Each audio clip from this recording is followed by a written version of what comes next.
This episode is sponsored by the HMD Rosetta EQ. Use the code audionerds for $10 off at the helpmedevon.com store right now. Hurry. Now, on to your episode. Yo, what's going on, y'all? It's your boy, Devvon Terrell. Welcome to the Audio Nerds podcast for audio nerds like yourself. Please make sure you comment, like, and subscribe. And remember, one lucky person in the comment section is going to get that VIP Gold Edition Rosetta EQ or compressor. Now, before I introduce a bunch of people and stuff like that, I'm just going to say I'm Devvon Terrell. I'm a Pro Tools user. We have a very special episode for you. To the left of me, man, you already know what's going on. It is actually the Ableton Annihilator. We're here. Courtney T, Bonded Strong. Bonnet Strong, in progress, always in progress. Always baby. in progress. All right, and before I go to the right of me, you're going to see a surprise. So let's just go to the right of me. Introduce yourself. He said, you know what's going on. L chain is on. You know what that means. They jumping me again, man. It's LJ. Possibly. It's the FL guy. So FL guys here, Ableton guys here. Obviously, you just saw what's going on. So we got a really special episode for y'all right now. Once again, we kind of set the internet ablaze with my guy over here, with my guy Teezio, as you see to the right of me. But we have even more to add to the arsenal right now. Long story short, these two guys need no introduction. You've seen them together so much, which I'm going to get into about that. And they're going to just kind of walk us through a bunch of stuff. I have 1,000 questions for the both of y'all. Ladies and gentlemen, we have Teezio and Bainz. Give it up for Teezio and Bainz. Woo!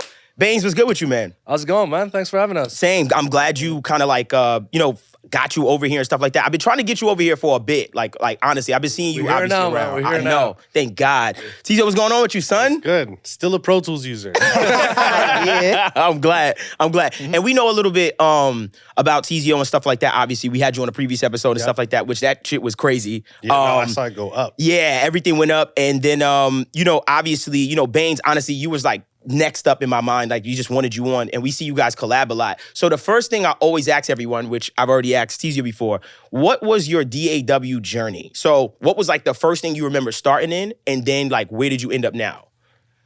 I probably did, I guess, like messing around. It was probably Fruity Loops the first time. This was like way back. Okay, people are going to be very excited about really that. Mm-hmm. quickly switched to Cubase. Okay. And this is like, I want to say 2004, 2005, maybe. Yeah, okay. Then. Right. And then, 2004.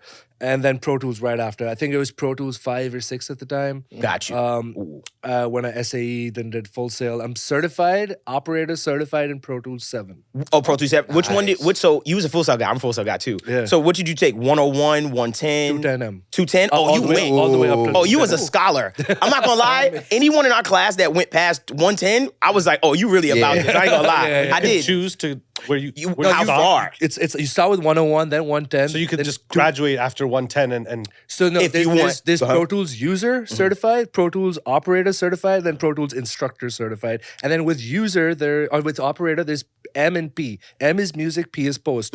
Once I opened that, I did the 210M and I was like, oh, this is dope. Right. Then I got to the 210P book and it was like a whole other language. I was like, no, Sirski, I'm staying in music. that's part wild. of the reason why I don't like the post. It's just too much. It is. It's like building a rocket to go to the moon. Bro, I still have time for that. I look, chill. yeah, I look at the DAW and I'm like, this can do that. Like it's wild. Like they really. I'm not gonna lie. Like I've been fighting with Avid about doing more stuff for like production and stuff like that. Because when I look at the post production, I'm like, yo, y'all look. Everything is here, bro. Like Syncing the video too is just like, leave me out of it. Spotting is like, we barely use Spot. Like I feel like the only time I use Spot is if you accidentally mess up where a clip is, and then when you spot it to the original timestamp, that's the only time I've ever used Spot. Dog, I've never even touched. I've never Also, even done it. if a clip goes away or you need to get it from the regions list and you don't know where to put it on the timeline, if you put it in Spot mode, right at the bottom it says original timestamp, and it just goes to where it was recorded at, where it was meant to be on the timeline. Oh, so it knows the original place of where it was. Oh, snap! I never used that before. I didn't either. Yeah, I just try not to move the vocals back. I just be like, damn, it was like right here. I'm not gonna lie, and I do some ghetto shit. Here you go. Like I'll have it on the grid, and I'll cut like the vocal. Like I'm like, okay, that's at least I know that's a grid line. And if I move it and be like, nah, I don't like it, I just snap it back to that grid part. Yeah. Heck yeah, I'll be scared to death. Hey, man, I wish dangerous moves in audio. So obviously you landed in Pro Tools and stuff like that. And one, being that you're a Pro Tools guy, a Full Sail guy, I noticed you was valedictorian of this class. Yep. Freaking, I won the Advanced Achiever Award. Oh, that's so. Yeah. Is that the one where you have to do full attendance? Like, full attendance, I and could do everyone that has to one. vote. Like everyone has to vote to give you that. Okay, cool. Yeah. We never Yeah, I had saw that. him We every never day. had that Okay. our time. Yeah. I saw you every day. Every day, dog. I was there every day. And ironically, in his story, I was laughing because it was the one time in school I did well. Like, For all of us, I feel like Yeah. I had Oh. the tassels at Oh, recording yeah. school. I was lit. And Yeah. I went to recording school here, the right, recording school. right. Yeah. And so you was like top of your class and I was shit top like of the class and shit like that, which is good. Right. But I was already working in a studio, so that I had like a little bit of a benefit. A lot of the Yeah. kids there, and a lot of people there were really to make beats. That's what I Yeah. noticed as you like. Maybe in 2004 it was less of it, but by the time I went in 2008, Yeah. it was like everyone that went there, like most of the class wanted to be producers. I was really one of like 5 people that wanted to be an engineer. Right, facts. I felt the same way. Like I was meeting a lot of artists and stuff like that. Obviously, Yeah, artists were even going. to the Yeah. point where like they just want to record themselves better. yeah, that was it. A lot of them didn't even have like a real technical background. Like they just were No. like, I'm just here to record. I'm like, bro, you wait. Well, Full Sail. I was like, don't play I'm with about to say, that. I'm It just was I'm just a little upset because just like, dang, like I was supposed to too, but just like, what's going on? Like the music like program get accolades and stuff for how well they do. I struggled through the film program and no one said nothing. But that's fire. Oh no! I didn't know that we had. You got to if you aced the test. Yeah. you got a prize, and I like Wow. every week there was a pop quiz for that first month, and I won Yeah. the prize every week, and the Right. prize was best thing ever: 1 packet of ramen noodles. Oh, That was the Real? prize? Wait, you for real? Fuck. I like I never In his ate them. house, it I was just like commissary. I just kept them. I Noodles I everywhere. never ate even one of them. I just always kept them. Kept them. So I That's could- a tower of Look at noodles. this. You're in a glass I'm not even talking like an 8-pack or a 6-pack. Just one single pack? single Give you one. packet You of got ramen $1 noodles. essentially. Yeah, Less than $1. Yo, what's wrong with? I ain't gonna lie. I went in 09, so maybe they stepped it up by then. What you gonna say? it's weird, like me listening, because it's like, damn, oh, y'all some scholars. I dropped out. That's what the Valedictorian, FL God does. advanced, boy. and it's just like, Nah, You dude, know? I've had my shit. I dropped out of high school and college as Right, well. So right. Before all this. You know why you dropped out though? Because by the time your generation came around, there was 1,000 videos on so much stuff, bro. Like it was. honestly, I graduated from y'all, so hey. Yeah, I grew up watching them. Yeah, like stuff like that. So it was just a big difference, dog. Like that's. I mean, That exists now. It didn't exist. 09 was like when people started to really make videos on YouTube. yeah, that's when the Pasados. I started seeing Pensado come along and stuff like that. Like people don't understand. Like when I watch so much of y'all content, like that y'all like make, or people come to y'all and film, like the audio mover stuff, like learning little stuff from y'all, like that Pro Tools thing that you did with Garage, for instance. Yes. Yeah, like when you were showing the kick resonance and how you were like just catching resonance and stuff like that in the kick, like that changed a lot for me personally. Yeah. You know what I mean? So it's like just being able to have access to that, I think is super important. I Yeah. appreciate that type I of think it's stuff. important that people have access to and Yeah. not everything be so behind like paywalls on everything. Like sometimes, like especially with the small clips, like the gems, Right. it's good for people to be able to see that because it inspires them. Like Right. even when I see videos of other people doing shit, I get inspired even. True. You Yeah. know what I mean? Like Yeah. just to go in and get into it and Right. work. You know what I mean? Yeah. And in the end, it's better for us because we get better quality stuff to mix then. Yeah. That's Yeah, true no. too. Yeah, that is true too. And I know that that's a big thing. Speaking of that, obviously, you guys have collabed on so many projects, right? And to me, I always feel like, or I never thought about engineers, like mix engineers, especially like doing like collaborative projects, because I've always felt like from a routing standpoint, from a sonic standpoint, like that's like tough. You know what I mean? It is. It's Yeah. from we have very different ways of working. Very true. But I feel like we were thrown into it. In the first time that Yeah, we it ever just had to do happened. it not because I was like, yo, I feel like collabing with someone. Let me call Bainz. It was like we were both of our artists, Chris Brown and Thug. Right. We're doing the album. What's Slime it and called? Beat. Slime and Beat. Slime and Beat, right. And we It were was kind of just it was we COVID met in and the studio everything like was shut down. Right. It was like everyone they- was shut down. They get to the studio. It's like, hi, I'm Bainz. Teezio. Boom. Okay, so here's the computer. So like we just got right into it. Right, right, and that was thrown into it. Yeah. So was that the first time you guys kind of linked in that Yeah. regard? did Wow, something that on was Instagram. Now we actually met a few months before that. We met Nam At NAM, with Alex as well. Remember you came to my studio, Yes. and that Nam was 2020 January. COVID Right, and happened then we in started- March. Wow. We did March. the album in April, and it came March out and in April. May. Yeah. wow, and that's how y'all kind of started and That's stuff how like we that. started, but it was like we were just kind of thrown into it, and me and Bainz were essentially like the two ones in the trenches with Right. Chris and Thug. 'Cause And it's Thug. like Chris would record, and then we figured out that like the best way to record, since Chris has so many vocals, is to do it in my template, but give him like a section with his own bus for Thug. Oh, okay, You know what I mean? gotcha. Easiest We kind way of like with- did like a hybrid A hybrid, of both yeah. of our Right. stuff. But since Dope. Chris had so many vocals, it didn't make sense for me to try to bring all those tracks into a smaller template. Got You know what I mean? you. So, it was So- like, that's how we started. So you guys basically just doing a lot of, well, for you, you were doing a lot of, oh no, on your side, you were doing a lot of inputs, session data. and stuff like that for him? because he would That's bring what in, so he would just bring the in tracks. first time, and then we Right. recorded in one session. And like you know, he prints Autotune, and I don't like to do that because Right. I'm not doing as much. And sometimes Yeah.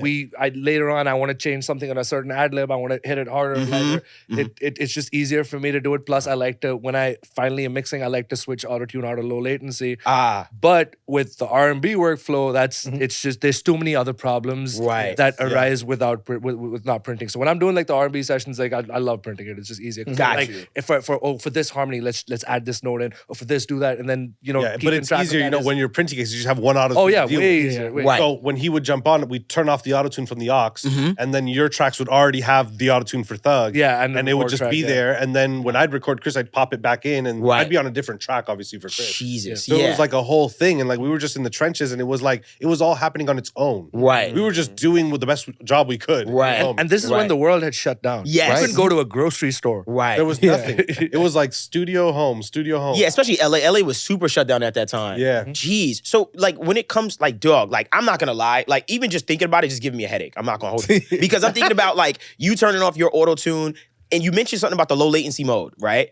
One thing that, and I'm not gonna lie, I'm ashamed to say this. I've been using Autotune EFX, I think 9, for instance, for years. Like That's the one that you don't have a lot of. It's just click like high, low, mid. no, well, Right. I'm using the upper one for that. That's like Autotune Access. Yeah. Yeah, which is wild. I'm not gonna lie. I seen that as crazy. It's like high, low. It's like 3 knobs, and that's Yes, it's 3 knobs. Yeah, you high, can't- low, good. If the artist asks you what's the retune speed, you're like, yo, bro, I got 3. It's at- I got it's 3 at types. It's like 12 at o'clock. mid right Yeah, I was like, bro, 12 o'clock. 9 That's o'clock, it. 12 o'clock. Yeah. So with the low latency thing, one thing I'm embarrassed to admit is for years I've just been using it and I never click because it's so hidden. Yeah. Low latency mode off. Yeah. And I was so mad because the quality difference with that auto tune is so It is noticeable, right? very noticeable. Yeah. How is that beneficial for the artist when they're literally recording and hearing a take and having to make that commitment in the moment, Right. Without what the final That's what I'm product is saying. actually going to sound like? That's true too. I was actually about to say there's a conversation I brought to you, which I've actually been waiting for this conversation to bring back to both you, Teezio and Bainz.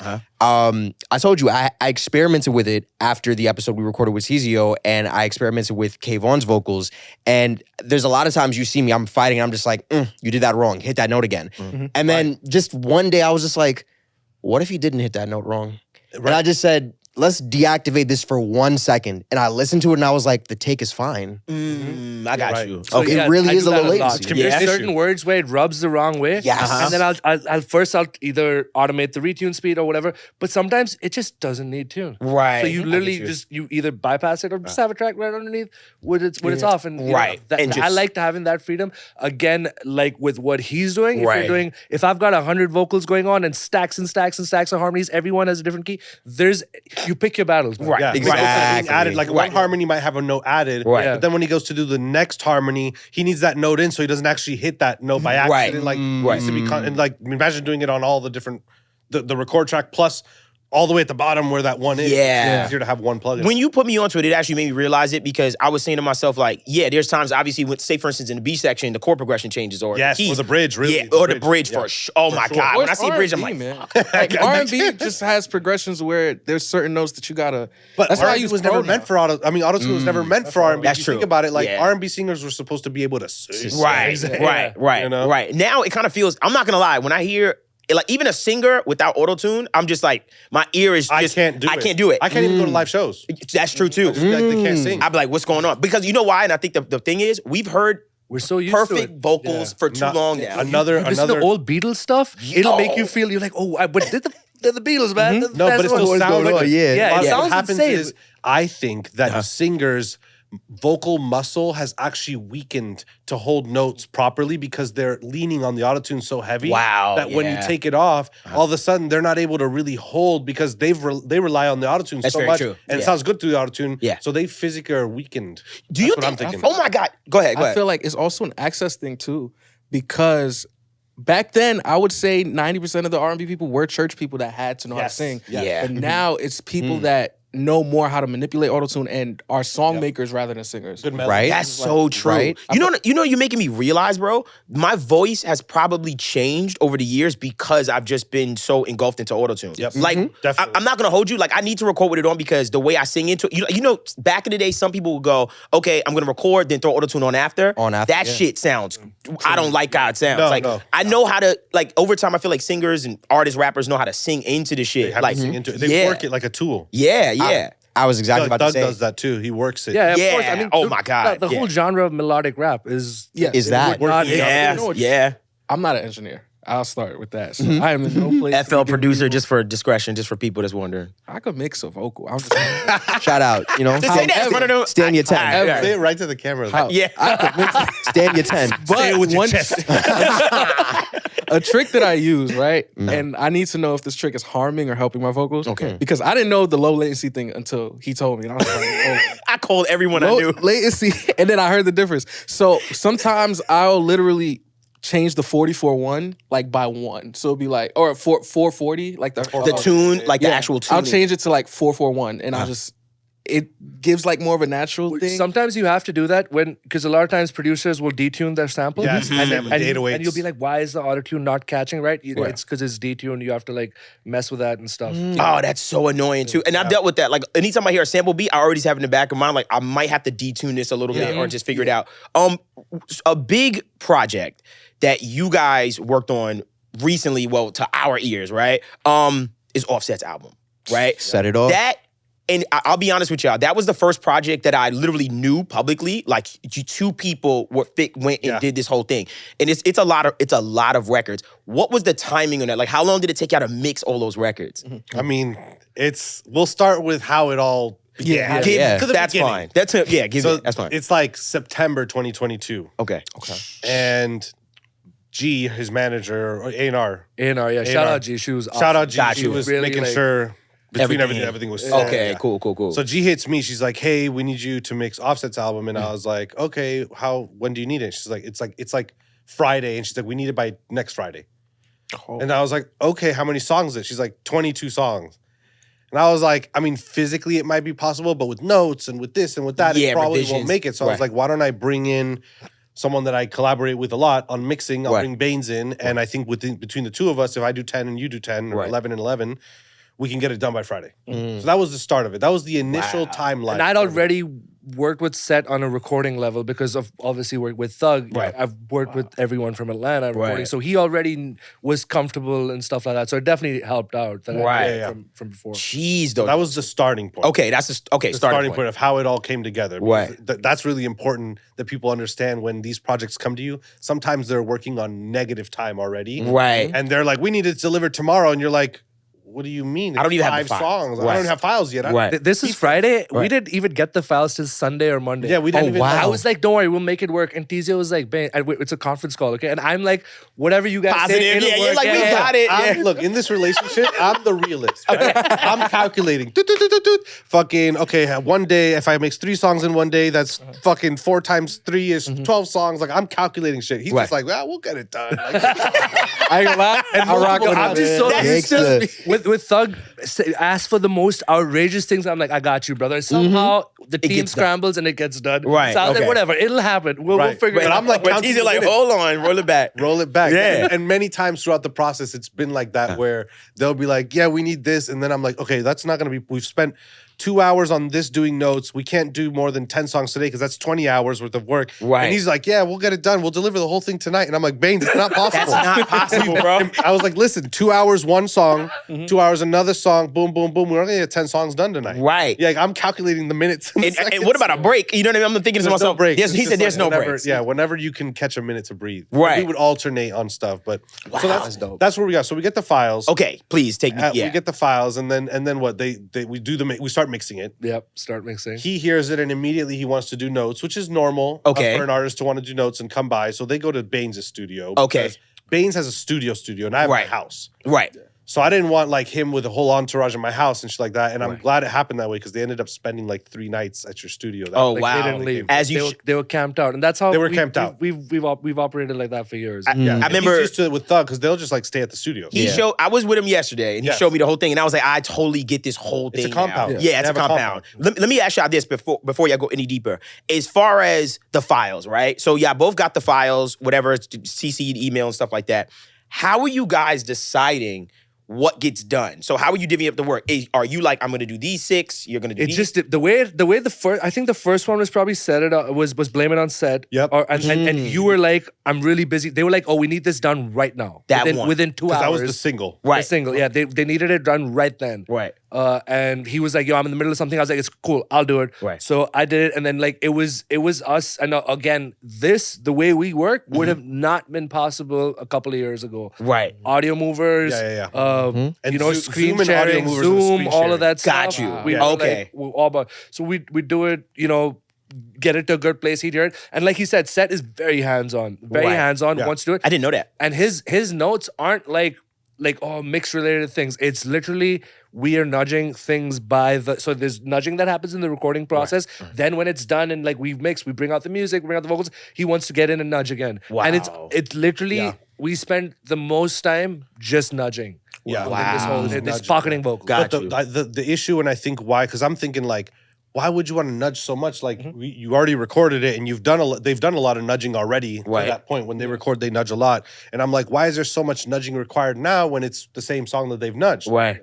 We finally came to the realization. You maybe already knew this working with Thug and all the nudging you guys do. That the beat being squashed in the 2-track when they record to it Right. has a feel to it, right? Got you. And then when the shit gets mixed and the shit is punching now, and you hear the snare and the hats and shit, Right. all of a sudden, all that nudging feels different than it did when it was against the 2-track. Gotcha. Okay, understand. Yeah, and I feel like that's the reason why we ended That up- was one thing. I think the other thing I figured out later on was the way the sessions came. Like some sessions came with every audio track at plus 12 dB, and then compressors spinning, multiple compressors spinning. Yes. So all of that compression, so much of it just it altered the pockets. alters the pocket. In the timing of how it was stuff. released. And the Yeah, way stuff. we work, I'm not just gonna commit it and move on and mix Not it with there. that shit, you're gonna Not investigate. with things even he's pinning gonna and do shit. it. Yeah. Right. So we're gonna You're gonna deconstruct investigate. it, open it back up, Right. and then try to repocket it. You know, that's a very, I want to stop you there because that's a very, people don't realize that when it comes to compression and stuff like that, and when you see things pinning, literally in a mix, I'm just like, okay, let me open all of this up. Like the minute you back off on compression, I noticed that things kind of open up and stuff They like do. that. So you guys first, before you even started kind of like mixing, you both were like, let's just clean this whole thing up Right. from just the compression and things pinning and stuff like Right, that. which the beat was easy because when we got the stems, it was obviously decompressed because they were printing everything individually. Right. That's fine. Right. It was the vocals that we had to get into and figure out what plugins were useful and what plugins weren't useful. Gotcha. So we'd get it, and there'd be first of all, the fader was at plus 12. Everything was freaking crazy. Right. And then the EQs were like Crazy moves. crazy moves where Right. it's like, is this necessary? Okay, if it is, let's back it down slightly or Right. just altogether take it off. Right. The compressors as well. Like there was like CLA after CLA sometimes where it was I have this button on my SoundFlow. Just It's delete called every Clear plug- Inserts. It's my favorite button.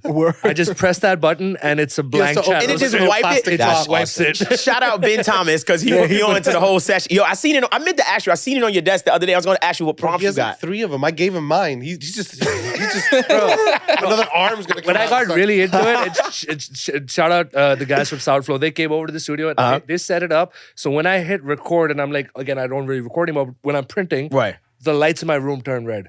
And then the minute it That's stops, hilarious. it goes back to green. That is It got a little annoying after a while. I put that off. Got you. But it was just cool to know that I could do that. Right. Yeah, That's I ain't gonna lie. I do too. I ain't gonna lie. I'm with that. I needed to stop my wife from coming in my studio when I'm recording. Like I need to like, yo, it's red, bro. Whoa, It's it's all red, red in bro. there. That actually could work for you because you're physically on a microphone. Yeah. With us, when you're printing a mix, nothing's gonna interrupt. it. Right. Yeah. Right. Yeah. That Right. could Right. work for you. Heck yeah. I need that. You I gonna got a say something? question. All right, so one of the standout records to the world and to me is Worth It.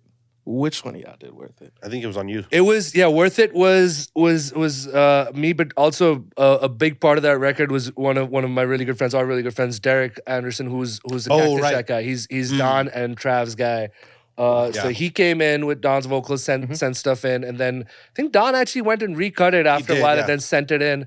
But yeah, we all, it's still, even if me and Derek did it, Teezio still came and like, we all did everything together. Chair and I'd make adjustments because I'm hearing it in. That's another big thing. Well, stepping back to one thing about the respect that we have for other people that work. So whenever we do a song that has a feature, whether it be a record where Doug's featuring on Chris or Don and Traver featuring on the Offset shit, we would never just take the vocals and not include that person's engineer. Got you. For example, with Derek, he's a huge part of their sound, and it would be disrespectful, just like there's like an engineer code. But it's also like, why not go to the person that knows this person's sound so that we can really ace it, right? So and that's the quickest, is like everything you said, we're really good friends. It's a matter of respect, but it's a cheat code to getting the quickest approval. Yeah, because they know how Travis wants to sound. They know how they want to They're like, he's not going to like that. And, we're not going to sit there and do our own thing and just be like, well, I don't need Derek. I do this. Like, that's very arrogant of someone. We'd rather include them in it. Yeah. Some of the records have 3 or 4 mixers on there because we've included the team from the future. Same thing with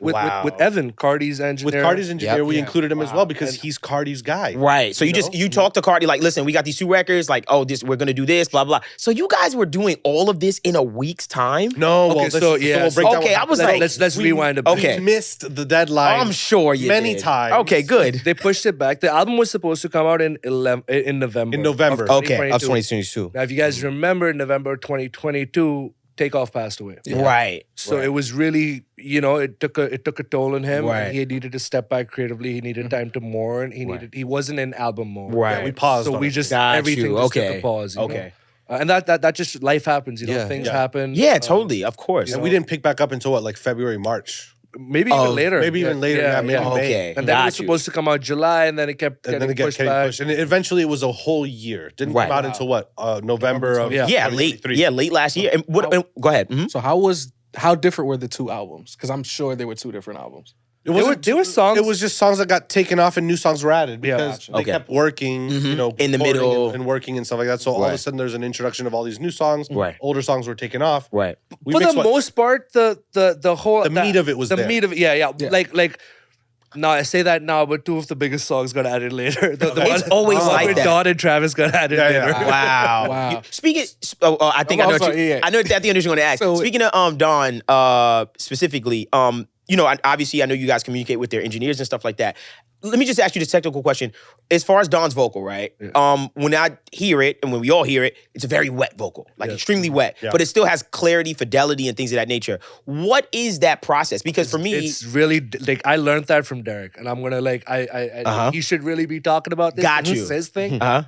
The way he does it, it's a super wet sound, especially these throws and stuff like that. Yeah. What he does, and really again, this is all Derek. Okay, pretend it's Derek saying It's it. Derek, We're yeah. quoting Derek. Derek, we're quoting and you. Zaire. You're And here with Derek. us. Put his Derek. Just put Derek's face. Put a bobble face. He'll do his throws and stuff like that, but then he commits it. Whatever he has on his chain, he'll commit it. Now you have a piece of audio. It's so much easier to deal with. Cut the tails off before it goes into the next bit. Don't rely on, like I do that in my mix. I rely on sidechain compressors, track spacer, blah, blah.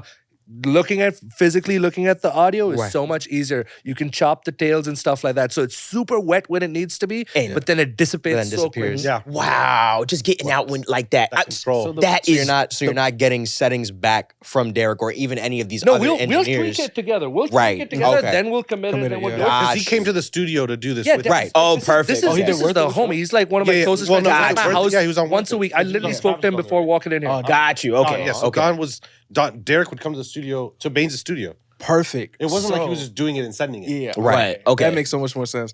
So the blend of the 2 vocals, because on that song, I feel like more than any other record those are 2 different voices. And we had to make sets fit in with that. Yes. That was tricky because like trying to get set to, and sets. 2 verses were done at completely separate times, recorded by 2 different people. J Rich did, shout out J Rich as well, and Max Lord did the second verse. Okay. So it was done separately, and one verse we spent a lot more time trying to pocket the vocals, remember? The second one. And Max is also super nerdy when he does it. Like he recorded the second verse through GML, and like he literally just went through everything in the studio. Right. So the second one was a little more polished, and then it was trying to make them fit well together and stuff like that. Right. Jeez, bro. So obviously when it comes to those types of things, like you guys had to figure out how to kind of with the feature because it's a decent amount of features on that album. You guys have had to really like kind of like, especially for Dawn. I feel like here's my thing. I feel like with Dawn, that his vocal is so like, okay, this isn't a typical vocal. It's very like a special effect. Signature. Affected, Yeah, it's super affected. So when you had to approach Offset's vocal, which by the way, on the project, this was the most prominent I've ever felt from him as far as his vocal sound is concerned. Because within the Migos stuff, and it's not a slight at all, I feel like it feels like a support, like more of a support. But for the first time, I really feel like he was just like, I am up front, I'm a lead. Like he felt like a lead. Part more. of it is his transition into his solo career as well. You know? Okay. Like it's a metaphor for that. That's like and I wasn't trying to get but yes, that's what it feels like to me. Yeah. I was really surprised at the range on the project. One of my favorite songs from the project is Dissolve. oh yeah, I did that. You did that one? Yeah. So can that one. I tell you why you did that one? Why? Because hearing set like that, I was like, this could have been for Drake. Or this could have been for any singer. Like the vocal, I was like, this is R&B. Like That's part of the reason why that one, because that one we did decide like, okay, I'm gonna do that because it's more R&B. Got you. So on that one specifically. Holy And crap, when I we knew work it. together, we assess things like that. Yeah, we know, like, right away, okay. I know where. Like Blame It. That's your sound. That's Right. that heavy. 808, like banging and stuff like like, that. like Atlanta trap stuff. Yeah. And, like, Yeah. I know like when I have, and even when I'm working on some art, like when I work with Mario and stuff, Right. I'm calling him before I'm sending the mix to the artist. Like, yo, Right. can you listen to this for a second? Yeah, Can you yeah. hear- Right. Tell me what you think I should do. Because Right. like, why not, man? I get you. And I heard some of the, obviously you play, like I heard like some of the Mario mixes. Sounds incredible, dog, by the way. Which, like I said, when I was listening to the Dissolve record, it was the most like it's made me stop like on the album because I was just like this is so different from it, but it felt really good. Like it felt really, I really think good. that on the was one of project. Seth's favorite mix too. Every time that came, he's like, man, I love this one. Yeah. That was Wow. his favorite mix. But It was my, different. It's my, It was my different. signature's R&B, so I know how to get that vocal forward and stuff like that. Right. It's like we had to try to find a way to like get all these songs on one album to sit together. Yes. You know what I mean? Yeah. But you can tell, like if you really listen closely, you can tell when it's one of mine or one of his. Got you. Because mine has a little more clarity in the vocal and yours is more like the Atlanta, like more like Yeah. Yeah, and Yeah. like so that this is also interesting because I remember right before going into it, we were like, okay, we needed to come up with some kind of cohesive workflow. Yes. Right. Yeah. And we were talking about what like kind of like what my go-to things are. Like apart from the cleanup stuff, like we can get into that. But like I really rely on that the Acoustica Ruby, which is a Pultec style EQ. But it shaves off the top. It does a little bump in the bottom. It warms sounds up. He uses the Pultec a lot more, which still same size, but it's a little cleaner. So we kind of decided when to use what, and then also I used the again, another Acoustica thing, the Fairchild emulation Ultramarine. Yeah. And we're like, okay, maybe that might get it a bit too dark. And I know Seth likes things pretty bright. Like, I don't want to say bright, but not like very- super bright, but But just clear. something biting. Yeah, something a little more bitey. That's Yeah, the something a little more right word. bitey. Yeah, So yeah. we had yeah. to make decisions when to use what. And I still wanted it to, I didn't want to be completely out of my comfort zone. Yeah, I yeah. still Right. wanted That's some- why we find a middle ground between Exactly. the two. Yeah. Right. So, and what Pultec emulation or whatever are you using? I'm by using way? the Pultec EQP1A UAD one. UAD That's the one. that I like. Got And I've you. tried the other ones, and like, even though like off the top you're not gonna be like, oh, that's super different. Something about it feels different, and I just Okay. I just You know, one thing I always find about a lot of the Pultec emulations, because I have an actual, I have an Audioscape EQPA1, and what I find is that the plugins struggle with, I haven't tried all of them, but particularly the Waves one, it struggles in the high end. Like it just can't do it. Like what those tubes give me in the EQPAs as opposed to the plugin, I'm just like, you just can't do the high end. Yeah. Though I'll be honest, the low end, I was like kind of shocked. Like that shit is actually pretty I accurate. think the high end is always the most difficult for something to reproduce. For because- sure. Yeah, I've had to immediate go thing back you to the hear. Avid Yeah. one recently. Yeah? Which one? Because sometimes when I'm at the end of my mix, that's when I've got so much shit going on. So Right. if UAD might trigger delay compensation, something else will happen. Yeah. I just end up, if it's just a little bit, I go back to the old Avid one, and that one actually sounds pretty cool as well. Interesting. Hey man, FL got this little. So one of my favorite records and easily probably my favorite beat is Big Dog. Oh, fire record. I love that record, and OZ did it. Yeah. I was wondering because he had a lot of Yeah, dope OG stuff does on it. there. on there. he did Yeah. a lot on the project. How was those sessions getting it from him? Like, did you? He's a real professional. I've done a lot of stuff with him in the past as well. He's a few years ago we had this record with Thug Gunna and Drake as well. that he worked on too. So like I have had that relationship with him. There was never really any issues. Everything comes very The beats were professional. coming like arranged already and shit Yeah. like that. Or, No. You know why? Because a lot of Because they you don't know have why? it. Because They they don't don't have it. Yeah, and we don't send the vocals out. We and don't stuff. send anything out, so we would get it, and the producer would be blind. There's some situations and some artists that we work with where we'll get the producer the demo so that he can readjust the beat Stems, to match the way the arrangement is now. Right. But specifically for Set, for Chris, for whoever, we don't send stuff out. Right. So it just lands on us to do, which we don't complain because we understand why. Right. But a lot of times we'll work We with say someone. us, but it's really Arash and Ignacio that are doing our assistants who are, Okay. who are basically. We'll put it Got you. I got you. So, so basically, like, you know, like you saying, like the producer and the artist, a lot of time, like they're not like saying like, "Yo, dog, here's the song. Like, check it out." Yeah. Like it's like sometimes no. right, right. Just so, not because that person might actually leak it, but in the process of sending it to them, something may happen. Things happen. Yeah. Right, right. It's And just being not careless. I mean, you guys are dealing with really big records and big albums, so Yeah, I do we're understand vaults. that. Yeah. Like nothing would ever leak on our ends. We're vaults. right, right. Nothing comes out. I do have an actual real quick to since we were talking about the Puig Tech and the just a lot of the low end stuff. There's one record actually right before Big Dog. I'm on. Which I love that record. Oh, that one has a lot of low end. It's a lot, I right? did that one on my side, yeah. Okay. Perfect. I love that. But that one we were just like, I was just like, fuck it. Just go ahead. Yeah. So that one had honestly hit so fucking It hard. did. It's kind of out of my element to make Okay. And it has that Right. buzzy 808 too, right? Yeah, it has the Yes. buzz, but it's also not a lot in the track. Yeah, it's yeah, very yeah. simple track because it's Right. just I'm blanking on the producer, Right. but we did a few records for him, and all of his stuff was like that. And I was like, yeah, this is different and it's nice. Yeah. I like Yeah. it. Yeah. So the one question I had concerning it was I noticed just like with I'm On, there's a lot of records on the album, mainly in the more trap side, that I'm like, and Dev knows I go back and forth with this all the time. Like, is there a kick layered on with this 808? And I noticed a lot of the 808s, I'm assuming it's just the transient of the 808. What is that like mixing, like when the heaviest transient is just the 808 and It's there's actually potentially easier. no I think kick? It's easier Really? because the kick is what kills your limiter. Mm-hmm. The 808, and again, we don't actually know because a producer might use a sound called 808, and there might be a kick baked in there, Okay. but we won't know. We'll hear it and say it's hitting hard, Right. but in a way they may have blended it in a way where like you can't just tell off top. Right. Some you can, where you can hear the kick separation from the 808. Right. But I'm On, I don't think had any kick, and that's why I was able to get it to hit so hard and so loud is because the kick is the main thing that kills your limiter. Right. That's You're the not getting main that thing. transient, that super transient Yeah. kick to just like hit that limiter so hard. punch that you're Yeah. getting from it is not in the 808. Interesting. So I can How get much- louder. How much you want to bet came out of FL, man? Oh, It- boy. I That's mean, what it came no, out for of sure FL. did. And like a lot of the The stuff that I producers did all with, worked in FL. Right. with Thug earlier on, like some of his biggest records, it's Wheezy, and Wheezy very rarely uses a kick, and if he does, like when Thug is rearranging and he does this himself when he's recording, he'll pick parts and stuff. Oh, he'll dope. end up like using the 808 section way more than the section with the kick.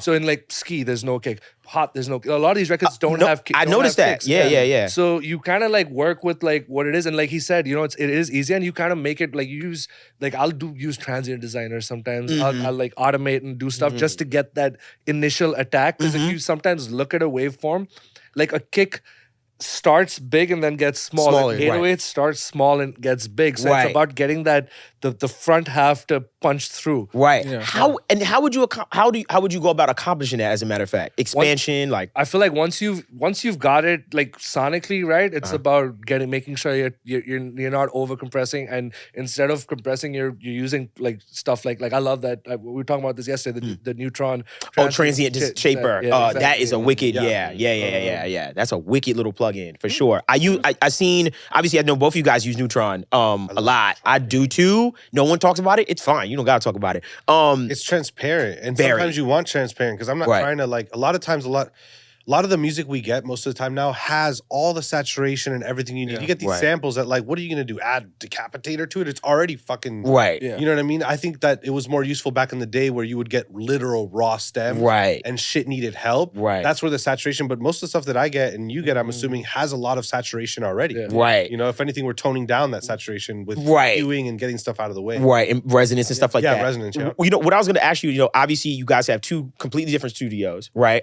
You do have similar pieces in common and stuff like that. But I do want to know, okay, when it comes to bouncing files and you printing your mix and stuff like that. How did that work? Being that you have different converters from him and your A to Ds and stuff like that. Like, we were tried never it out. working on- Remember we tried to bring my session to his studio, and it just didn't. Even though he has not We had the the same same thing. summing So, mixer, he has but the it's all Orbit, knobs. the satellite. 55. Yeah, the satellite, right. And we interface have was different. We both have the VT5. The Fern, Right. yeah. And the interfaces are different. He has I think links. that's where the I have gain the structure was different. Got That's you. what it's a gain staging. We talked about that, right? Gain was staging, and then I have the burl on the way back in, and he's going back on the links. I have the black line, more H, all of that stuff, and like it's crazy because when you're in the box, you don't really need to think about any of this stuff. Right. Like at the most, That's true. someone will be like, okay, I've got like what piece of gear do you need? Maybe a satellite, or if you're really getting fancy at APB. Right. But when you're analog, the gain structure is like so important. It's like everything. Right. Because we was talking about it yesterday too, just the way, like I was talking about, you have the knee protocol master bus processor.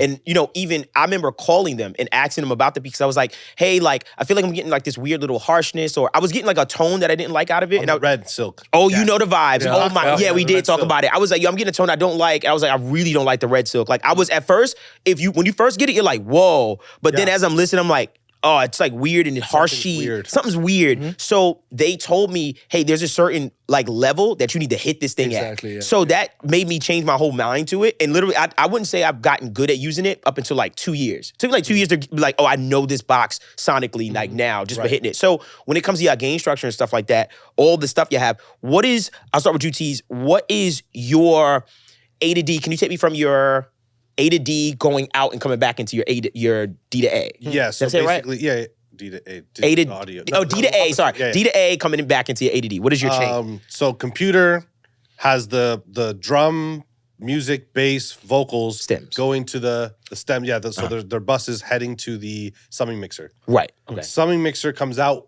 It's 2 channels, right? Right. Back into the links. Got you. And then from there, I have the Fern as an insert on the master. Well, on the master before the record track. So what is that Fern doing for you coming back in, like on the insert? On the insert, it's just running the whole mix through the Fern VT5 EQ, which to me, I use it on off, which a lot of people are like, oh my God, I use it on off. But for some reason, it's just different. I can hit it harder than I could when it's on. When it's on, you're hitting the tubes. Right. And you can't get as loud. It kind of shrinks the sound a little bit. And that's fine for like some R&B stuff. Like on the Victoria Monet thing, I did use it on. Got you. But that was that type of record. Right. With the offset shit, we're printing at -5. Right. -6, -5. So it's like that mix is going to be hot. Right. At that stage already.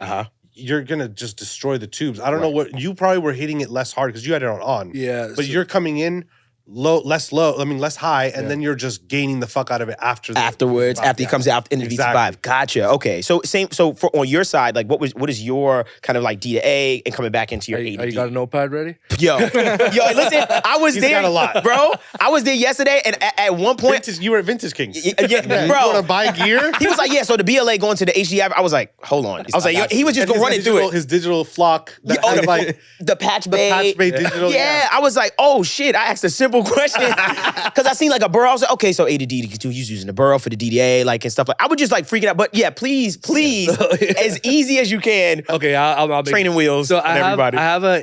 the older HDIO, which is Black Lion modded, and I just love the sound of the. I was gonna ask you about like why, but the BLA. They update all the line amps, even the voltage, Right. The clocking. It's really cool. So I just like the sound of that. Right. And then I did have a 192 paired with that a while back that eventually died. Mm-hmm. So I got the Matrix Studio, so now I get the Dad Manager, whatever it's called. Got you. Yeah, for Dante and all. Dante, But- yeah. So I use that for my hardware inserts. Okay. That's in the mix, and then I use the HDI or the Black Line for summing. It goes out of that, then it goes through a 5059 Neve satellite summing mixer. Right. From there, it'll. I have the outputs of that on my flock, and then I can put whatever I want. So Right. usually it hits a Fusion, which is doing a little Pultec style smiley face. I love the high frequency compressor on the Fusion, just taming top end, a little bit of width, nothing crazy. Right. I don't really use the drive anymore; it's a bit noisy for me. Okay. So goes to that. Then after that, VT5. I also have this West Audio NG bus comp, which is really cool. Digital Yes. control. Right. Then it hits the Portico master bus processor. Okay. And then comes back in through the Bomber, the Bro Bomber. 80 yeah, the- Then because I have the Flock, if I want to have a Clairphonic, I can put it there. I have a bunch of Better Maker stuff. I can Right. I can decide. Right. Usually it's that, and I try to use everything else in the mix. Right. Anything that has digital recall, I'll just leave it. But if it's like, if I want to use my Hazelrig VLCs or anything else in the mix, I'll use it, but I'll tend to commit it and then move Forget on. about it. Yeah. Set and forget. And that's it. But that's why I love the Better Maker stuff and the West Audio stuff and all that, because I don't need to worry about that. Right. So I have the Better Maker bus compressor, the Better Maker, the new mastering limiter, and their passive EQ. Gotcha. Which is really cool. Which And that's is all in the mix. Right. On individual elements or whatever. Right. When I seen you using the Flock, the patch bay, I'm not gonna lie. Like for me, I've been like, so I was experimenting with a few other companies that have like that style because I'm about to decide if I want to invest in the patch bay. Yep. So when I seen that one, I was like, oh my God. So long story short, for people that probably are just like, what are you talking about? In this, it's like basically like a digital patch bay, but it's actually a hardware piece as well, right? Yeah, it's integrated. analog. It's analog. It's not. It's like there's no like the audio is not getting digitized at any point. It's just the digital, and same thing with the digitally controlled analog software. It's just sending control information and relays in the case of the patch bay. Right. So what that lets you do is like initially like there was. Like first off, there's so many patch cables and all. Yeah, to keep up with it. And now I have this really nice VT5 EQ. Really expensive. And you're telling me I can only use it one time. This way I could like run my vocals through it, like run whatever. Right. And really nerd out. Have fun doing this stuff. That's why Yeah. it's really made me enjoy using analog again. Get back into Right. that paired with the session recall that we spoke about. Yes. that's a game changer. What do you use for recall by any chance? Because you have some outboard gear and stuff like that. I don't recall it. Well, the only thing I do is, so the VT5, if I have it on in or out, in the master where the print track goes, in the comment I'll put like fern out or fern in. Yeah. Got you. And then the only other recall I have is when I print for mastering, I'll take the output of my Neve and I'll drop it down like 1 dB or 2 dBs and give the mastering guy headroom. Right. And that just goes next to where it says fern out or fern in. Got you. Neve -1 or Neve -2. Those are the only recalls that I need. Right. I try to keep it simple because, again, going back to why we need stuff like recallable things, we're working on so many records at once where it's like,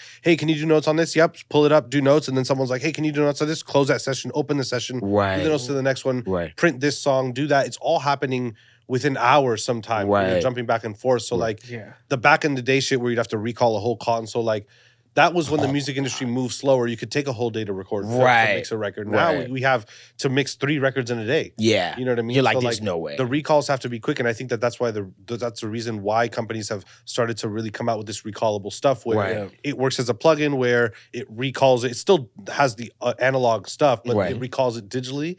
Is because we have this work way of working that has to be quick. Right. Do you guys think that is like, how for years, everybody's like, analog equipment is dying, blah, blah, blah, right? Like that's always been a conversation, like just kind of with the new generation and stuff like that. Do you feel like there will be somewhat of a resurgence being that the problem that we were having before as far as like, it's hard to recall, blah, blah, blah. Do you think that also is a little bit more inviting for like the future as far as that? Because I'm not Better Maker is a huge invitation back into the world. Of analog. Better Maker, the Bricasti reverb is a huge.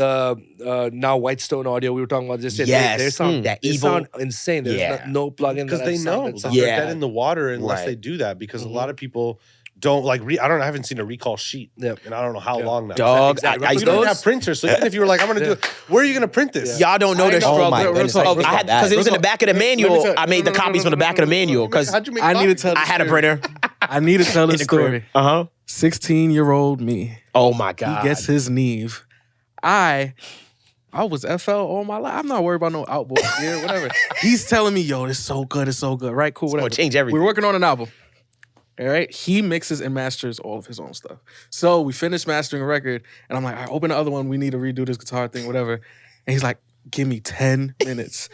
Pulls out from this big stack of 500 sheets. No. He starts drawing. Some people would never know the struggle. You'll never know, man. You drew it. Oh, so in the back of the manuals, there's a diagram. You have to get your photocopy. I could just see you at Kinko's, bro. Hold on, I need like 500 sheets, so I don't have to come back, bro. So and then you could just draw the lines on everything. Yeah. I was interning too back in the day. I said I will never finish a record and start drawing. That's not happening. It sucks. I have a two-parted question for you guys. Good. It's kind of like a question, but it's something I genuinely want to know. So first one is, which record that the other one of you heavy-handed worked on is your favorite mix? Like, if you hear one back. I like the Night Lotto Vision. one. Okay, Night Vision. Night Vision? I can see the ops when they had. I came out of retirement for recording with that one because like they were recording it. We were at my spot, then we went to Encore, and at some point, his A&R was like, "Yo, can you jump in and help record?" Right. And I was like, "Yo, I haven't hit record in a while," and I was like really priding myself on the fact that I hadn't recorded well. And so it's like, "Come on, man, stop being fun," because I have Mixer recorded them a lot, in the past. Like, we've recorded like for years, locked in. Yeah. He would see me like, this is like 8, 9, 10 a.m. in the morning after like days of doing stuff. So came out, it was fun. And obviously Metro, man. Metro is insane. Is the ultimate goat. So yeah, I really like that. For him, it's the I like the Lotto one. Oh, okay. Oh my God, I have it right. What's the record name? What is it? It's called. It's on the Fine as can be. Yeah. Fine as Can be. Yeah. Crazy. Night Vision, when I heard There's one more that got scrapped off the album that I really like of yours. a bar or song. A record. We'll talk about which one later, but yeah. I can't know But that that's one. another thing. On top of us mixing and all the shit we're talking about, Yeah. there would be times where it's like, "Yo, we need to re-record this verse." Oh So shit. boom, stop what we're doing, re-record the verse, now pop it back into the mix, or go to the studio, get the verse from there, come back. Like, Or like and the recording process. Yeah, even like he was like, "Yo, my girl," like with Jealousy, he's like, "Yo, my girl wants to redo this stuff." So then, cool, set up the other room. Cardi comes in. Cardi came in, records the recorded verse. redid it. Yeah. Evan is comping over there.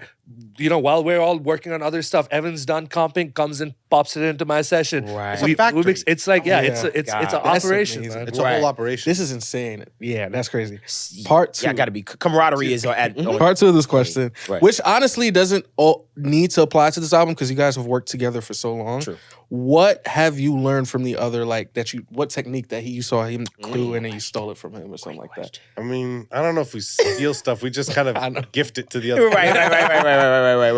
What would you say? I've got to say he has a really, really good year.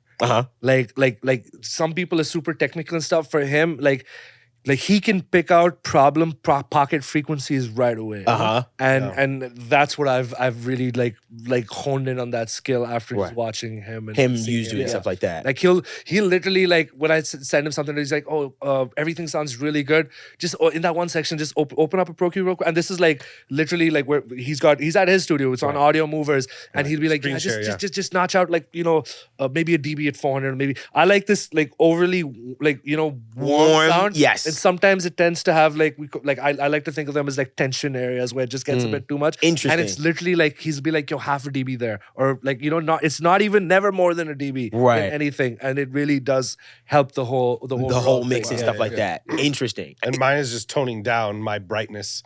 Because it's like Bainz has a great way of getting things to sound warm but still cut through. Yeah. And I have the fear of like making things warm and then it not cutting feeling through. dark, yeah. So there's like a way that like you're able to do it, and I think it works for the hip hop sound where it's obviously darker. Right. Where you still hear it. And part of it is also getting the vocal to be turned up. Right. Because when you start taking high end off of stuff and it cuts through less, you have to accentuate it with volume because Right. if not, it's just gonna get buried. Right, for sure, for sure. And then also patience, because Bainz sometimes he'd be like, "No, it's fine." I'm like, "Bainz, no, we gotta fix this. That's super dope. But we really did complement each other in that stuff, because like I was, for the most part, like not most part, but I was a lot calmer, even though I was dealing with a lot of shit with them being around. But I just had to, like I said, I'm used to this. I've been in these sets. So is he. Right. Yeah. But there'd be times when my switch would flip, and then he would know, okay, I need to calm him. Yeah, down. like Bainz would hit me, and when he's losing it, I immediately, if something's wrong, I'm like, "Don't worry, Bainz, we got it." Like I'd have to be the one to calm him There's down. more to right. Like Because how if, deep if this I goes. start doing the same thing, it's just gonna snowball. It spiral. everything. Yeah, So yeah, I yeah. know, like, because I'll be the one that's the first one to be either upset or stressed out about something, and Right. he'll be the one to calm me down. But Right. if he's upset and stressed,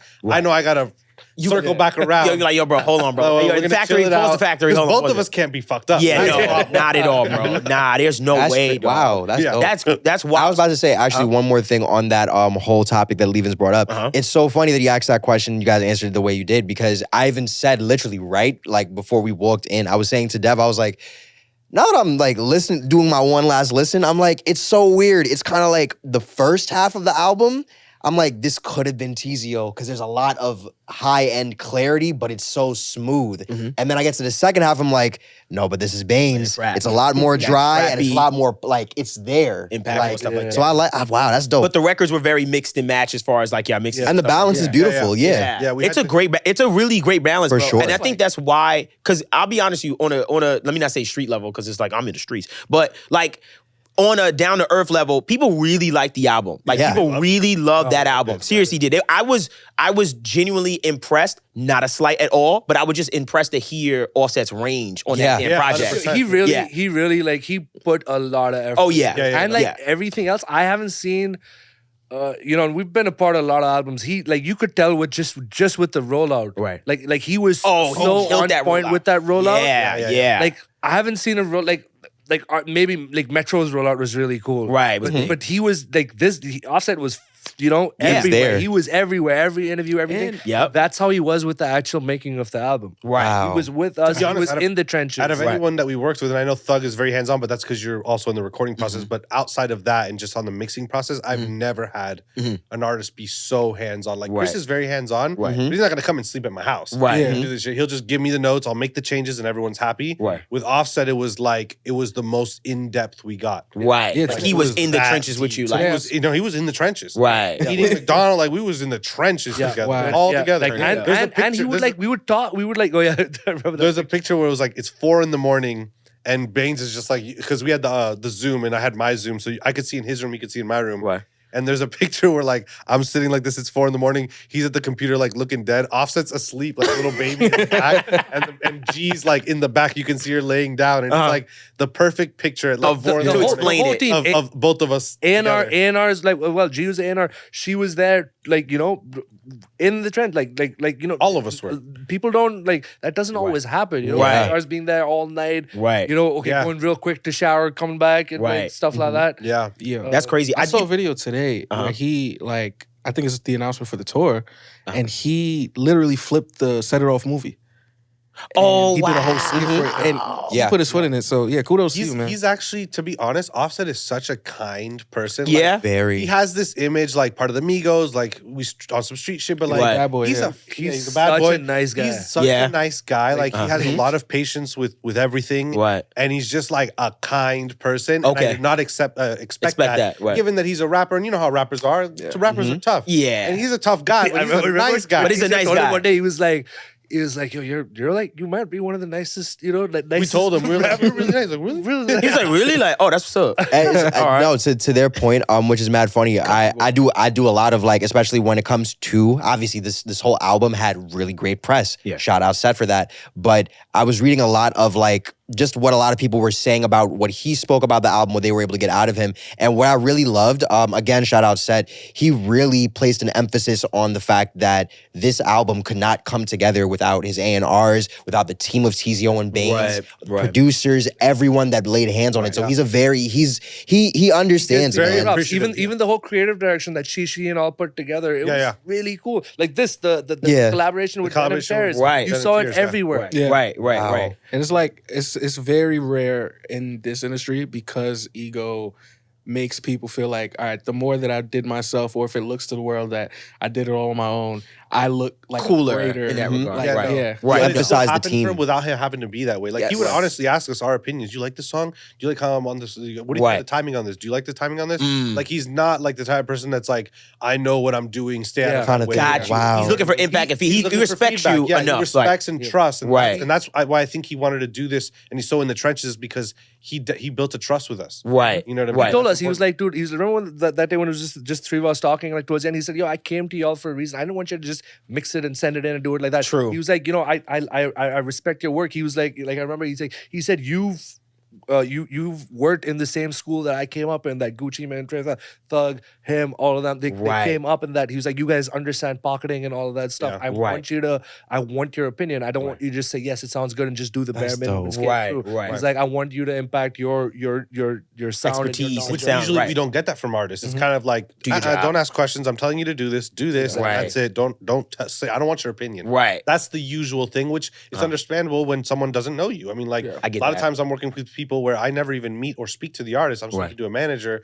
So the notes are coming in. I do the notes, send it back. I'm not asking any questions.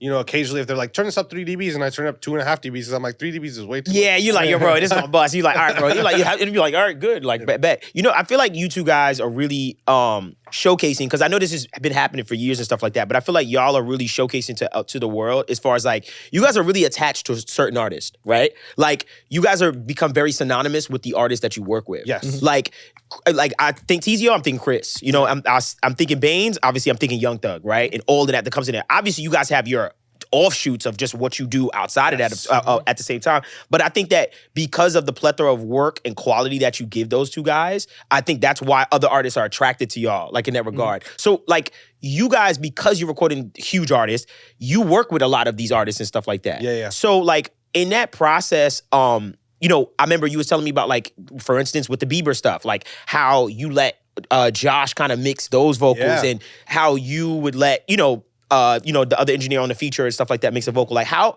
does that kind of work? Is it like the same way that y'all would work, where you just sending the vocals and stuff like that? It's I would prefer for them to pull up on me, come to my studio, and like that's usually how it happens. Like Evan was there, I would do whatever, and they obviously trust us as well. Like even Derek would be like, you know, and you just want their little like, you know, their thumbs up and their not I don't mean little, but you know, you just want their input, but you want to do it together so it's cohesive. It's in the session. You don't want to just send acapellas here and there, and stuff, which that happens too. Sure. You got to do that. And sometimes it's a blue pill, red pill, because if the artist knows like, oh, their guy was in the room making sure everything was good, they're gonna almost hear it in a different way, where they're gonna be like, well, I know Derek was there, so I know that it's gonna they be were fine. driving it in the right direction. Right. Whereas if he wasn't in there, automatically they're gonna listen to it with skepticism, because they're gonna be like, well, how does he know how I like my shit? Right. You know what I mean? Right. Wow, that's something to think about. I never realized. You said It's very, to be honest, it's all very psychological. Like, when I you're dealing can't with imagine. artists, Right. and you're dealing with like people giving notes, and the notes aren't like turn up the vocal. It's kind of like, oh, it feels like something is weird, and you have to kind of guess Right. what they're trying to tell you. That's it's all you. just like a very, and so we've, to be honest, we need a book like the psychology of engineering of dealing with artists. You're right. Like, or you get producers that send stems where they've fallen out with homie that did the keys. yeah. Oh, Buddy here did the drums. Oh, I ain't messing with Buddy no more. Let me redo it, and no one's gonna notice. Right. And then now it's not like the artist is gonna listen to the stems, right? Right. The artist hears the demo, then they hear the mix. Right. So if you've touched it, so if something has comes back changed, on us. it's your fault. And the amount of times I've gotten messed up because of that, and like because the producers changed something, right. and like. And the artist is like, "What the hell? You just fucked up." Yeah. my shit. I was Right. like, I just tell him. I'd be like, nah, him and whole No, boy. now I call the producer. I was like, I'm "Bro, trying did to you get paid. change something? I don't want to kill fee. Not because of them. the kill Fuck fee. that. Oh my Did God. you change something, man? Bro, you know how bro is, right? You know he ain't gonna like that. Can you just send it? All right, if you want that, send me that version and another one, and I'll ask him which one. Right. Put it back to the Right. Because it comes back on us, and we can lose work, and they can be like, oh man, that dude messed up my. Yeah. Like, I don't want, that's not my fault. Yeah. Right. I fell out over some. I did hit my highest mix number on a record on this project. Ever. 39. Mix number 39 was the final mix. But it wasn't Now, because Bainz wasn't doing his job. mix 8 was the final version. Right. Okay, and then the sample didn't get cleared. Oh. So then okay. it got remade by multiple people. Right. Each version was And every a time it different got one. remade, it's like, okay, now mix it. Yeah. Okay, now mix it. Now Oh, now the jeez. featured artist now wants to recut his vocals. Now new vocals. Now my Set might want to do something. So it just kept adding up. And There was one point so where the many. sample, because the sample was not cleared, and we was couldn't so many copy the versions. sample exact because it needed to be different, or else it Right. would still fall under being the sample, Right. an interpolation. Right. The playing being different is what caused the issue with now the vocals, Timing. Right. and the timing and all that Right. stuff, because And the there was artist an is like- extra note that would change the sample, but now it messed with the inflections of the vocal and stuff Right, like that. right. So that's where the back and forth went a lot, is trying to get 39. the 39. Wow. Never happened Mixed before. 39. Never got to 39 before. And I'm analog.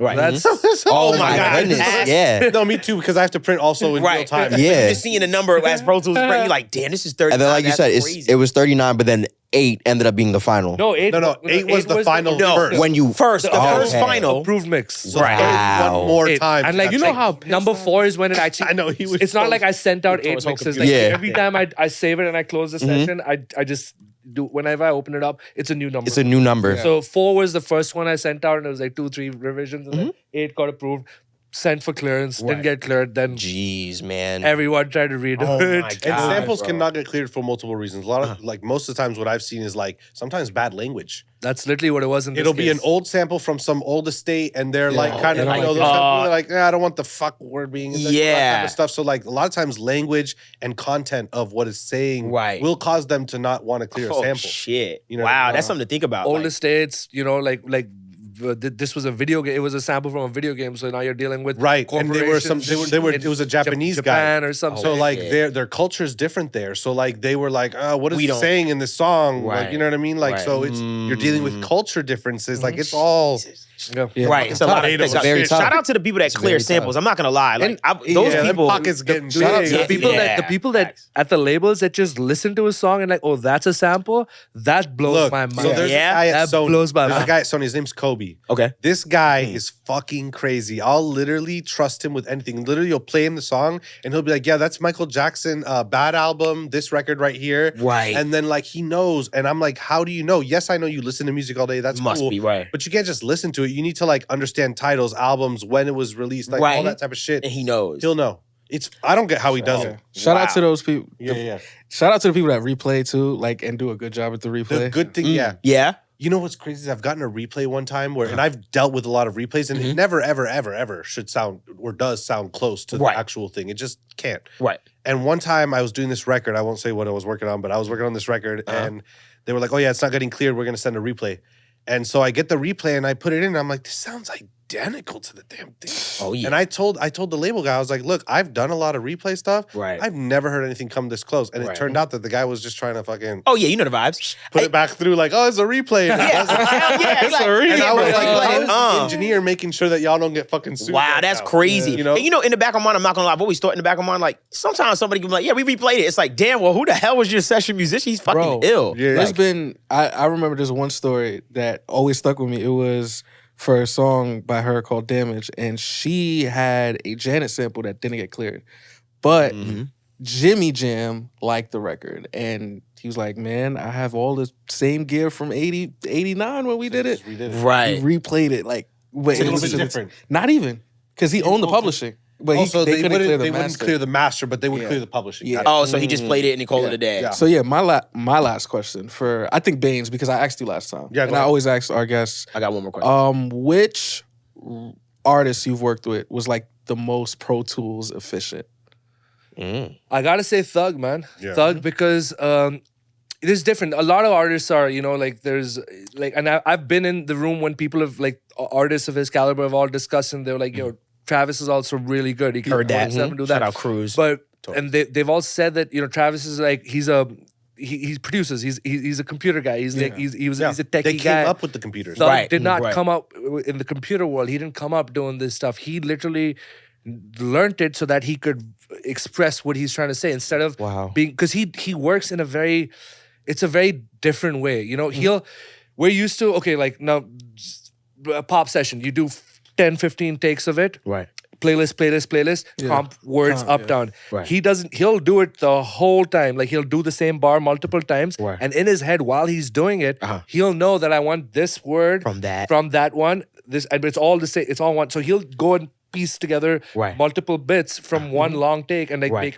make it, you know, fly down and do Right, that. right. So now to be like, take that one and that one, it's just easier to go do it. Right. So he'll do it real quick, or he'll just look at me and like we have this like unspoken thing. It's like a dance we do. Gotcha. And then it's my job to make sure it's, you know, the edits are done real quick, or Right. the nudging. It all just fits perfectly. Right. While I'm about to start recording the next bit. Right. Wow. He was just crazy. knows like everything. Yeah, stuff it's just like, like he also hates, like this is what Teezio was talking earlier. Like, you know, you need to know all this stuff without a second or two of dead space, Like dead space, or yeah. time. Hesitation, They're gonna right. lose their train of thought. Yeah. Or if you give too much pre-roll, I see people give like 2 bars pre-roll. They're Oh, gonna forget yeah. what they're gonna say. Yeah, you lose They're it. not writing it down. They're Right. coming up with the bar in the Right. Exactly. Right, you know? And you know, like some people might be nice and say, please do that again. The world I'm in, you get yelled at or you Yeah. get fired on the spot. Right. So I'm used to half a bar pre-roll, no stopping. Right. And I have to take whatever take we want, take it, fly it, and play it in time so that plays. And the next one he goes Is in, going and it's into all it. happening. Be You know, you seamlessly. just It's a everything dance. is seamless. It is It's a dance, That's dog. why you have to plan where your mouse is gonna be Yep. when you stop recording, so you can go Right. grab it, put it back down, Right. still play with the little pre-roll and go ahead. Right. And sometimes they want to hear the previous one. And and he also likes to see what he did the last time because they're also very visual now. They're in the control room. Remember? Right. So Oh, he likes right. to see it. So I can't do new playlists. I have to do duplicate playlists. And sometimes I need to be an input. Sometimes I don't. But I need to decide when to do. It's all like a. It's a wild dance, It's a bro. dance. It's That's a why I wild think dance. a lot of artists have, like back in the day, artists didn't necessarily have their own engineer. Right. They would just show up. There'd be some That- sort of decent engineer in the Right, studio, right. or maybe a good one, or maybe not a good one. Right. But I realized that because artists, not demand, but they need More. they need that level of communication and whatever. Right. That's why people have their own guys. Like Right. with Chris, we didn't really communicate too much. I knew at the end of his take whether he would want to do it again or not. Right. And so I would just do it again. And without that, that would also cause someone to lose their train of thought. If it's like, Right. hey, do you want to keep that one or should we go to That's the next true. one? I don't, and you taking me It's out of my just- yeah, you're zone. taking me That's so completely out of the true. zone. Right. Even And talking. there's very little times where I would have to tell him. Like the only time is like if he did a track that he wanted to stack and then he forgot to stack it and tried to do it. No, I'd be like, yo, stack that one you just did. Oh, okay. And then he'd go back and He'd be like, stack oh, it, yeah, got you, Just like- to let him know, like, you Right. can do it again. But Right. other than that, though, we didn't communicate. Right. And that was beneficial for them because they didn't have to lose their train of thought. Got you. Because we're not writing on Blackberries and phones and on paper anymore. Right. It's all off the top of their head. Right. now. Right. You have a space in their head that can't be fucked with. Right. You have to be as efficient without being intrusive as possible. Exactly. Like Right. the best engineers, like no one's gonna even notice you're in the room. Right. That's They'll hear the you. best. Right. Because I'm clacking away. Yeah, I know. Yeah, yo, bro, there's like a few videos you have that I'm dying. Like, you said, yeah. It's No, like, bro, the keyboards, like people Ripped. think that I'd break. yeah, for keyboards. sure. You hit them shits hard. You be like backspace, comma, command. See, boom, Yeah. we're good. Artists I just would be wanna like, Chris, say- he's hitting the keyboard so hard. He's like, yeah, no, I know. I can't hear what I'm in there. Because I'm in the control room, I got a Yes, do it plan. lightly. I got a plan when to do it in between takes. Like mouse okay, now clicks have here. to happen like right before he's about to record or after he's yeah, And then you cut the bleed. Yeah. Yeah. So, Hold on, my fault. Okay. Shout out to all the artists that comp themselves. I really rock with y'all. Yeah, facts. for real. YSL stands for Young Session Learners. So my final. We gotta tell them in Atlanta in the courts. Yeah, facts. I knew it. I was like, put that on. Yo, Zaire, cut this up. Put this out there in the world. So, my last question for you guys, and this is where I always want to pay homage to a part of our whole hierarchy that sometimes gets a little overlooked: the mastering. Yes. So, when you guys were handing over the masters, how did that process work for you guys? So the first time around, the label wanted to use who they're comfortable with and familiar with, and we were like, okay, cool. We Sure. said Yeah, it's very fine. very We'll try very it when- very big name mastering engineer, and we kind of were not too happy with it, but didn't say Set was in anything. the beginning. Set was like Offset was like, I hate these I don't like masters. these masters. Wow. Okay. Because again, think about all the little tiny things that bother him. Imagine the masters like boom, another Accentuating. world. Yeah. And then we were like, can we go with the guy we're not used to using, Joe Laporta, Uh-huh. And he's done a lot of that Shout out style Joe. of music Right. again, so he knows. and Joe Like- killed it. And Joe just absolutely killed- it just killed Joe it. killed it. And that was it. And I hear this a lot with the mastering engineers and mixing engineers having those relationships because you're handing off your sonics to someone and you be like, I like what this person does with my sonics. which is usually Joe- don't yeah. fuck it up. That because part. we're the type of mixers that we don't go, oh yeah, in mastering they'll take care of it. In mastering, Yeah, no, hell no. I don't do that. When I Right. send it to mastering, I'm like, okay, everything is good, everyone's approved, we love it. Right. If you hear something small, let me know. Right. Do it. Right. But just get louder than I am. Yeah. Right. That's it. But don't fuck with it because Right. we've gotten it to the place already Yeah. where everyone loves it and Right. we love it. Right. And we're not relying on you for more than volume. And if you hear something that's sticking out to you, Exactly. Right. So just fix. What Joe did also, and like I've like built this thing up with him, which I like doing. Teezio hates doing this, but I like doing this with him. I'll be like, yo, you now listen to this as a body of work, Right. okay? Against each other. I might have done one night, one at 3 a.m, one now, Right. one that. When you've done your first pass, let me know what I can do to make it better. And he'll be like, maybe in this song, half a dB and the hi-hats here will bring up the energy. Maybe if you bring the kick down half dB or a dB in this song, I'll hit my compressor or my limiter less, so it'll open up and I can get louder. and we always do this with every project. I'm like, tell me what you can do. I just did another record with a really big artist with him last week, and he was like, he did the first pass, and he was like, yo, try this one thing if you have some time. And I did it, and I heard his master. Right. It was louder, more open, less. It was just so much better, and it literally was turn the kick down 1 dB. That was it. Wow. I was able to get more room with it. Right. So he could just expand everything else and stuff like that, which I've been And out it's still it still knocked harder. hits, right. It still knocked harder than with the kick. Right. Up 1 dB because that's how I heard it. Right. He knew what I was hearing and just did it in a more tasteful way. Right. And that's what it is. And it's just having that relationship where you can get on the phone and like and say and make you. It also makes you better in the sense of just like, okay, well, this is what worked like for him and stuff like that. So for some reason, what was that energy? Like, why? Why was he able to get it like trust that? though. Like there's certain mastering engineers that I may have heard of, and I'm like, I can't just like give it to them and like hope unless it's something where we have time to like go back and forth. Right. Like if it's something that's quick, I know Joe's gonna do a good job. I know Mike Tucci's gonna do what he needs to do. Right. Or Dale Becker. Like they understand me and I understand them. Right. And most of the time the feedback that we get from the mastering engineers is like, yo, the mixes are great. I just heard this little thing, cool, boom, boom, boom. Right. But you have some mastering engineers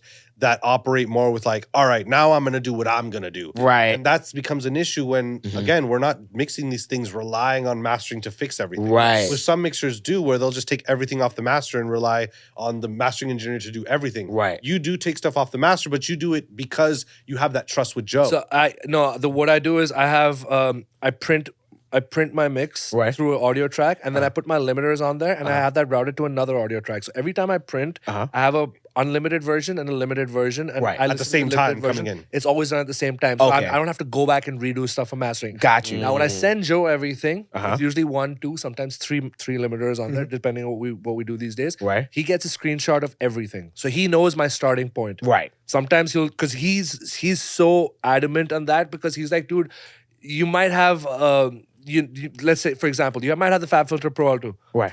The algorithm that you choose is making a difference. Big difference, right? You know, it says transparent, but it does something in the top end. does. Invisible limiter.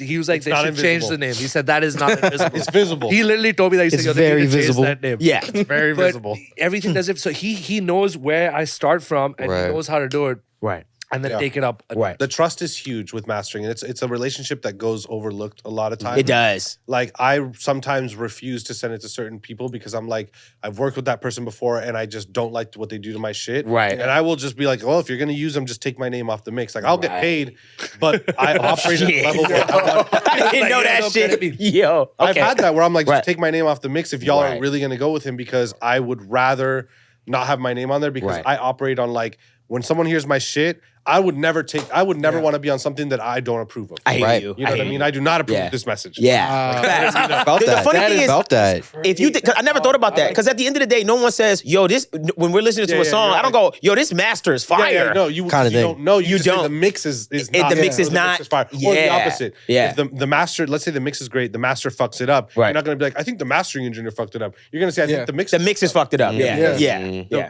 It's so overlooked that It the is. mastering has a huge hand in it. sometimes. Yeah. There's been a few times in my journey I've just like tested out a master engineer. Like my guys are like, we're gonna try this master engineer. I'm like, cool. And we get it back and I'm like, hell no. Hell no. Like I'm like, this shit sounds crazy. Yeah, like he because they smashed put on everything. their fucking, I'm gonna do what I do. Yeah. You know, and even with mixing, I don't sit there and be like, well, the demo sounds like this.